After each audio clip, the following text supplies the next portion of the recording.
ഞാനത് സെറ്റാക്കി തരാന്ന്. തരണം. അല്ലാണ്ട് ഞാൻ പറഞ്ഞു കഴിഞ്ഞാൽ എനിക്ക് സംസാരിക്കാൻ അവസരം താന്നോ. ഞാൻ പറഞ്ഞു കഴിഞ്ഞാൽ ഇതൊക്കെ സെറ്റാണ്. നോക്കിക്കോ, ഞാൻ പറഞ്ഞ ആൾ അവിടെ ഇരിപ്പുണ്ട്. നമസ്കാരം. ഹാപ്പി ആയില്ലേ? ഹാപ്പിയായി. നിങ്ങൾ സംസാരിച്ചോളില്ലേ? എനിക്ക് കുറച്ച് കാര്യങ്ങൾ സംസാരിക്കാനുണ്ട്. Thank you. ഡീൽ റെഡി ആവട്ടെ. ഓക്കെ. നിങ്ങൾക്കുള്ള നമസ്കാരം. മണിക്കൂടൻ ചേട്ടൻ, ഞാനൊന്ന് കാണാൻ വേണ്ടി വന്നതാണ്. അതായത് തിരുവനന്തപുരത്ത് നടന്ന ഒരു 15 വർഷത്തിന് മുമ്പുള്ള ഒരു കാര്യം വേണ്ടി പറയാൻ വന്ന. അന്ന് ഭയങ്കര ക്രിക്കറ്റ് കളിക്കാരനായിരുന്നു. ഇപ്പോഴും ക്രിക്കറ്റ് കളിക്കാരൻ. അതെ അതെ, ക്രിക്കറ്റ് കളി ഇപ്പോഴും ഉണ്ട്. എന്നാലും അന്നത്തെ ക്രിക്കറ്റ് കളിക്കുന്ന ടൂർണമെന്റ് ഒക്കെ ഒരുപാട് പങ്കെടുത്തിട്ടുണ്ട്. അന്നൊരു 6 അടിച്ചിട്ട് ഒരു ബോൾ മിസ്സായി പോയി. ഞാൻ ഒരുപാട് ഗ്രൗണ്ടിൽ അടിച്ചിട്ടുണ്ട്. ഏത് ഗ്രൗണ്ടിലാ? മെഡിക്കൽ കോളേജിന്റെ അടുത്ത് അടിച്ചിട്ടുണ്ട്. അപ്പൊ സംഘാടകർ ഉൾപ്പെടെ തപ്പിട്ട് പോലും ആ ബോൾ കിട്ടാതിരുന്നു. ഭയങ്കര സംഭവമായിരുന്നു. അയ്യോ, എന്നെ എല്ലാരും ഭയങ്കര അപ്രീഷിയേറ്റ് ചെയ്തു. അടിച്ചത് ബോൾ ഇപ്പോഴും കാണാനില്ല. പക്ഷേ ആ ബോൾ ഇപ്പൊ നമ്മുടെ കിട്ടിയിട്ടുണ്ട്. ആ മുഹൂർത്തം 15 വർഷങ്ങൾക്ക് ശേഷം നിങ്ങൾ അടിച്ച ബോൾ നിങ്ങൾ ഇപ്പൊ കാണാൻ പോവുകയാണ്. ഈ ബോളാണ് നിങ്ങൾ അന്ന് അടിച്ചു കളഞ്ഞത്. ഇതാണ് ഇത് എവിടുന്ന് കിട്ടിയ കഥ എന്ന് പറഞ്ഞാൽ സങ്കടപ്പെടുന്ന കഥയാണ്. ഇത് ചെന്ന് കൊണ്ടത് എന്റെ അളിയന്റെ തലയിലാണ് കൊണ്ടത്. തലയിൽ കൊണ്ടെന്ന് പറഞ്ഞാൽ 2 മക്കളുണ്ട് അളിയന്. അളിയന് ഹിസ്റ്ററി പഠിപ്പിക്കുന്ന ഒരു അധ്യാപകനായിരുന്നു. അദ്ദേഹം വന്നിട്ടുണ്ട്. അദ്ദേഹത്തിന്റെ മെമ്മറി നഷ്ടപ്പെട്ടു പോയി. അപ്പൊ നമ്മുടെ ഇന്നലെ സിനിമയിലെ ശോഭനയുടെ അവസ്ഥയാണ് ഇപ്പൊ അളിയന്റെ. ഇപ്പോഴത്തെ ഒരു കാര്യം ഓർമ്മയില്ല. പഴയ പുള്ളി ഇപ്പോഴും സ്വാതന്ത്ര്യ സമരത്തിലെ കാര്യങ്ങളൊക്കെ പറയുന്നത്. ഞാൻ വിളിക്കാം ചിലപ്പോ ഒരുപക്ഷെ നേരിട്ട് കണ്ടു കഴിയുമ്പോ ഈ ഇദ്ദേഹം കാരണമാണല്ലോ അങ്ങനെ സംഭവിച്ചത്. ഇദ്ദേഹത്തെ കണ്ടു കഴിയുമ്പോ ചിലപ്പോ എന്തെങ്കിലും ഒരു മാറ്റം വരും. കടിച്ച പാമ്പിനെ അതാണോ ഉദ്ദേശിക്കുന്നത്? കടിച്ച പാമ്പിനെ കൊണ്ട് തന്നെ ചിലപ്പോ വിഷം ഇറക്കിക്കാൻ പറ്റും. കടിച്ച പാമ്പിൽ ബോൾ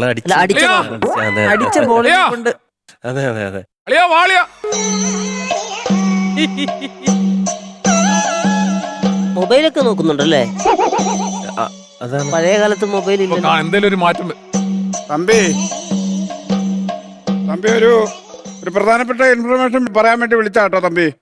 അതെ, കമ്പനിയുടെ പട്ടാളം നിങ്ങളെ ലക്ഷ്യമിട്ട് വരുന്നുണ്ട്. ഒരു കാര്യം ചെയ്യ്, ഇപ്പൊ എവിടാ നിൽക്കുന്നത്? അയ്യോ, അത് അപകടമാണ്. അവിടെ നിൽക്കണ്ട. ഒരു കാര്യം ചെയ്യാം, അവരുടെ കണ്ണി പെടാതെ അമ്മച്ചിപ്ലാവില്ലേ, ആ അമ്മച്ചിപ്ലാവില്ലേ കയറി ഒളിച്ചോളൂ. സേഫാണ്, ഒരിക്കലും പിടിക്കില്ല. ഓക്കെ തമ്പി, ശരി തമ്പി. നമസ്കാരം. ആരെ വിളിച്ചേ? ആരെ വിളിച്ചത്? വേലുത്തമ്പി തളവാ. പുള്ളിക്ക് എന്താ പ്രശ്നം? അദ്ദേഹത്തിനെ പിടിക്കാനായിട്ട് ഈസ്റ്റ് ഇന്ത്യ കമ്പനി പട്ടാളത്തിൽ അയച്ചിരിക്കുകയാണ്. അപ്പം അദ്ദേഹം എവിടെ ഉണ്ടെന്ന് എനിക്കറിയാമായിരുന്നു. അവിടുന്ന് മാറിക്കൊള്ളാനാണ് ഞാനിപ്പോ പറഞ്ഞത്. ഇൻഫർമേഷൻ കൊടുത്താ കുറച്ച് ഫോണൊന്ന് കട്ട് ചെയ്യും. നമ്മൾ വന്നിരിക്കുന്നത് എവിടെന്ന് അറിയാമോ? പിന്നെ എനിക്കറിയത്തില്ലേ, ഇത് അങ്കത്തട്ടിലാന്ന് തോന്നുന്നല്ലോ. അങ്കത്തട്ടല്ലേ, അതോ അങ്ങോട്ടൊക്കെ നോക്ക്. അളിയനെ കാണാൻ വേണ്ടി ഒരുപാട് പേര് ഇരിക്കുന്നു. അതെ, ഒരു മിനിറ്റ്. എപ്പോഴും ഫോൺ വന്നോണ്ടിരിക്കുക. ഹലോ, അതിനെന്താ കാപ്പാട് ഇറങ്ങുന്നതിന് എന്താ ബുദ്ധിമുട്ട്? ഗാമ അവിടെ ഇറങ്ങിക്കോ. അവിടെ ഇറങ്ങി, അത് ചെളിയൊന്നുമല്ല, നല്ല അവിടെ ഒരു പ്രശ്നവുമില്ല. ഗാമ അവിടെ കാലുകുത്ത, കാപ്പാട് കാലുകുത്ത നല്ല സ്ഥലമല്ലേ. എന്തോ ഇത്ര ഗാമയ്ക്ക് എന്താ ഇത്ര ഗമ? അവിടെ കാലുകുത്തിക്കോ, നോ പ്രോബ്ലം. ഞാനാ പറയുന്നത്, വിജയമാഷാ പറയുന്നത്. ഓക്കെ. വാസ്കോഡി ഗാമ കോഴിക്കോട് വന്നിട്ട് എവിടെ ഇറങ്ങണമെന്ന് കൺഫ്യൂഷൻ അടിച്ചിരിക്കുക. അപ്പൊ ഞാൻ വിളിച്ച് പറയായിരുന്നു. കുറച്ച് കട്ട് ചെയ്യും. എന്ത് കട്ട് ചെയ്യാന്? ഫോണും കൊള്ളാതെ നമ്മൾ വന്നേക്കുന്ന ഒരു കാര്യത്തിനാണ്, ഒരു വിവരം സംസാരിക്കാനാണ്. സംസാരിച്ചു, അതിനെന്താ? അപ്പൊ തന്നെ ഇവരെയൊക്കെ കാണുമ്പോ എന്തെങ്കിലും ഓർമ്മയുണ്ടോ? പഴയ കാര്യങ്ങൾ ഓർമ്മ വരുന്നു? അതൊക്കെ എനിക്ക് ഓർമ്മയുണ്ട്. എനിക്കെന്താ എനിക്ക് ഒരു കുഴപ്പമില്ല. ഒരു കുഴപ്പമില്ല. എനിക്ക് എല്ലാവരെയും അറിയാം. ആരൊക്കെയാണ് ഒന്ന് പറഞ്ഞേ. പിന്നെ എനിക്കറിയത്തില്ലേ, ആ കൊച്ചിനെ, അദ്ദേഹത്തിന് ആ മോളെ അറിയാം. മോളെ അറിയാം, മോളെ ഭർത്താവിനെ അറിയാം. ഞാൻ പറഞ്ഞില്ലേ ഇവിടെ വന്നപ്പോ ഞാൻ പറഞ്ഞില്ലേ, ഓക്കെ ആയി. ഭർത്താവിനെ അറിയാം. Thank you. കിഷോർ സിംഗറാണ്. അദ്ദേഹത്തെ അറിയല്ലേ? കിഷോർ സിംഗറാണ്. കിഷോർ വർമ്മ, രവിചന്ദ്രന്റെ ഭർത്താവ്. കിഷോർ വർമ്മ അതാര്? ആ കുട്ടിയുടെ ഭർത്താവിനെ അറിയാമെന്ന് പറഞ്ഞിട്ട്. ആ കുട്ടിയുടെ ഭർത്താവിനെ എനിക്കറിയാം. താങ്കൾ എന്തൊക്കെ തലയ്ക്ക് വെളിവുള്ള അത് വിളിച്ചു പറയുന്നത്? അത് ആരാണെന്നാണ് വിചാരിച്ചിരിക്കുന്നത്? അതാരാണ്? അത് മാക്കമാണ് മാഷെ. കടത്തനാട് മാക്കമാണ് ഇരിക്കുന്നത്. നമ്മുടെ പഴശ്ശിര വീര കേരളവർമ്മ പഴശ്ശിരാജയുടെ ധർമ്മഭക്തിയാണ് ഇരിക്കുന്നത്.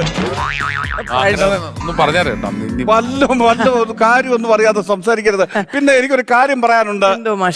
പഴശ്ശിയോടൊന്ന് പറഞ്ഞേക്കണം, ഞാൻ പറഞ്ഞെന്ന് പറഞ്ഞേക്കണം. ഇച്ചിരി മുറുക്ക് വെറ്റില മുറുക്ക് ഇച്ചിരി കൂടുതലാണ്, അതൊന്ന് കുറയ്ക്കാൻ പറയണം. പല്ല് ചീത്തയായി കഴിഞ്ഞാൽ പിന്നെ റൂട്ട് കനാലൊക്കെ ചെയ്യേണ്ടി വരും. ശരി, പറയാം. അപ്പൊ ഒന്നും പറഞ്ഞേക്കണം കേട്ടോ. പറഞ്ഞേക്കാം പക്ഷെ. പിന്നെ അന്ന് ബ്രിട്ടീഷുകാർ വളഞ്ഞപ്പം ചുരുക്കം കൊടുത്തതൊക്കെ തകർത്ത് കേട്ടോ. എനിക്ക് ഭയങ്കര ഇഷ്ടമായി ആ ഐഡിയ. ശരി മാഷെ. രാജരക്തമാണ്, അതാണ് മറ്റേ അദ്ദേഹത്തെ മനസ്സിലായില്ലേ? നടുക്കിരിക്കുന്നോളാ.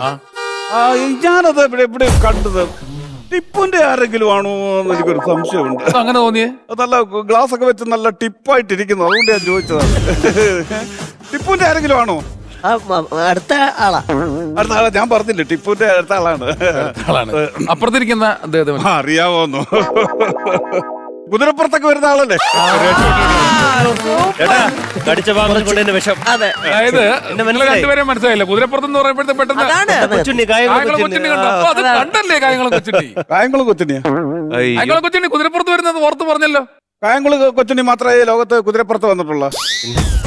ഇവിടെ അത് ചന്തുവാണെന്ന്, വടക്കമ്പാട്ടിലെ ചന്തുവാന്ന്. ചന്തുവാന്ന്? ചന്തുവാന്ന് അറിയത്തില്ലേ? എനിക്ക് ചന്തുവിനോടൊരു കാര്യം പിന്നെ നിങ്ങൾ രണ്ടുപേരും ഒന്ന് സൂക്ഷിച്ചോണം. എന്ത് പറ്റി?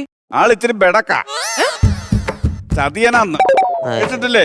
ചന്തു ചതിയാണർച്ചേ കേട്ടില്ലേ? അതാണ് ഇച്ചിരി ആളിച്ചിരി ചതിയനാണ്. പക്ഷേ കുഴപ്പമില്ല, പിന്നെ ചില ദുസ്വഭാവങ്ങളൊക്കെ ഉണ്ട്, അതൊക്കെ ഒന്ന് മാറ്റണം കേട്ടാ. എന്താണ്? നല്ല മഴയൊക്കെ ഉള്ള സമയം, ആറ്റി നല്ല വെള്ളമുണ്ട്, കിഴക്കൊന്നും നല്ല ഒഴുക്കുവാണ്. രാത്രിയിലൊക്കെ ആറ് നീതി കിടന്നാ ഒഴുക്കെടുത്തോണ്ട് പോകും. കല്യാണം കഴിച്ച കേസല്ലേ വീട്ടിൽ. ഇതാണ് അളിയന്റെ ഒരു അവസ്ഥ. ഇതിപ്പോ എത്രയും പെട്ടെന്ന് അളിയനെ പരിതാപകരമാണ്. ചെയ്യാൻ പറ്റുന്നത് എന്താ ചെയ്യാൻ പറ്റുന്നത്? ഞാനൊരു സോറി പറഞ്ഞാൽ മതിയാവോ? ഓര് പറഞ്ഞാൽ പറ്റത്തില്ല.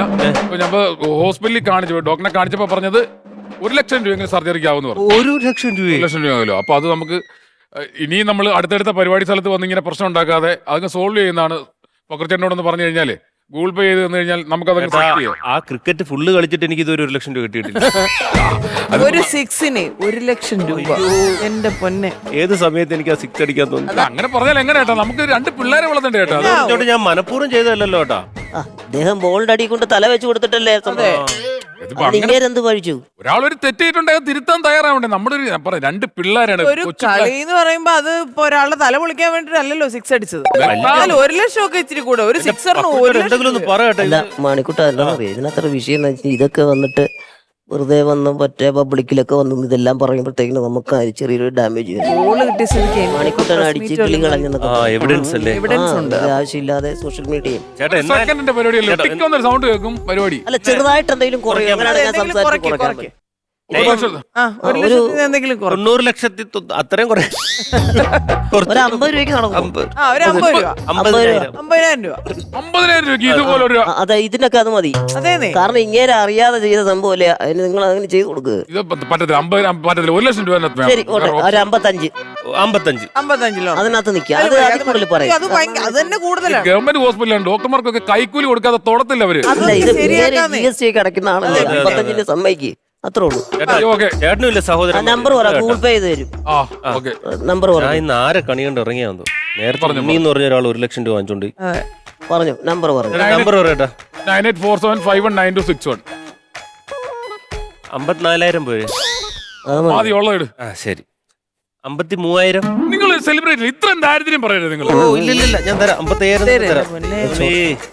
സെന്റ് പൈസ വന്നു. Operation success. പൈസ വന്നു. അപ്പോ ശരി, ഇറങ്ങല്ലേ? ഇറങ്ങാണ്. പിന്നെ ഒരു കാര്യം ചോദിച്ചോട്ടെ, ഈ 55,000 രൂപ എന്നൊക്കെ പറഞ്ഞ് ഇപ്പൊ അങ്ങ് തീരും പെട്ടെന്ന്. കാരണം ഒരു ഫാമിലിയാണ്. അപ്പൊ നമുക്ക് ചോദിക്കാനുള്ളത്, ഇനി അടുത്ത് എവിടെയെങ്കിലും ക്രിക്കറ്റ് കളിക്കാൻ പോകുന്നുണ്ടോ? എന്റെ ബോളിന്റെ അടിയിൽ കിട്ടിയിട്ടുള്ളൂ. എന്റെ ബാറ്റ് കൊണ്ടുള്ള അടി കിട്ടിയിട്ടുണ്ടോ? ഇല്ല. ഇപ്പോഴേ ഓർമ്മശക്തി നഷ്ടപ്പെട്ടിട്ടുള്ളൂ. ഇനി ഞാൻ ബാറ്റ് കൊണ്ട് അടിച്ച് ഇയാൾ കോമയിലായിപ്പോ വിളിച്ചോണ്ട് പോണോ? ഈ മൗണ്ട് ബാട്ടൺ പ്രഭുവിന്റെ നമ്പർ ഒന്ന് എടുത്തു തന്നെ ഇങ്ങോട്ട്. സംസാരിക്കാനുണ്ട്. നിങ്ങളുടെ സമയദോഷത്തിന് നിങ്ങൾ കയറി അടിച്ചത് കഷ്ടമായി കേട്ടോ. മൗണ്ട് ബാട്ടൺ പ്രഭു വാങ്ങോട്ട്. മൗണ്ട് ബാട്ടൺ പ്രഭുവിന്റെ നമ്പർ എടുക്കടാ. വാങ്ങോട്ട് നിങ്ങള്. അയ്യോടാ, അതെന്താ?